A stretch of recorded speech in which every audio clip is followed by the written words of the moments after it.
BNP নেতা ইশরাক হোসেনকে ঢাকা দক্ষিণ সিটি কর্পোরেশনের মেয়র হিসেবে শপথ পড়ানোর নির্দেশনা চেয়ে দায়ের করা রিট খারিজ করেছেন হাইকোর্ট। আদালত বলেছেন, রিট আবেদনটি শুনানির জন্য গ্রহণযোগ্য নয়। বৃহস্পতিবার বিচারপতি মোহাম্মদ আকরাম হোসেন চৌধুরী ও বিচারপতি দেবাশিস রায় চৌধুরীর হাইকোর্ট বেঞ্চ এই আদেশ দেন। এই আদেশের ফলে ইশরাক হোসেনের মেয়র হিসেবে শপথ পড়তে আর বাধা নেই বলে জানিয়েছেন আইনজীবীরা। এর আগে বুধবার বিএনপি নেতা ইশরাক হোসেনকে ঢাকা দক্ষিণ সিটি কর্পোরেশনের মেয়র হিসেবে শপথ না পড়ানোর নির্দেশনা চেয়ে দায়ের করা রিটের শুনানি শেষ হয়। একই সাথে এ বিষয়ে আদেশের জন্য বৃহস্পতিবার দিন ধার্য করা হয়।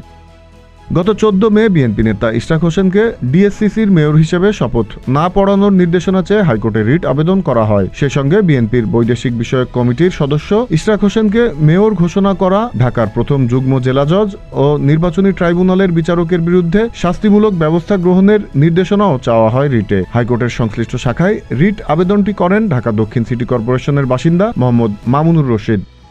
এদিকে ইশরাক হোসেনকে মেয়র হিসেবে শপথ পড়ানোর দাবিতে এক সপ্তাহ ধরে আন্দোলন করছেন ঢাকা দক্ষিণের বাসিন্দা ও ইশরাক সমর্থকরা। Z news, Dhaka.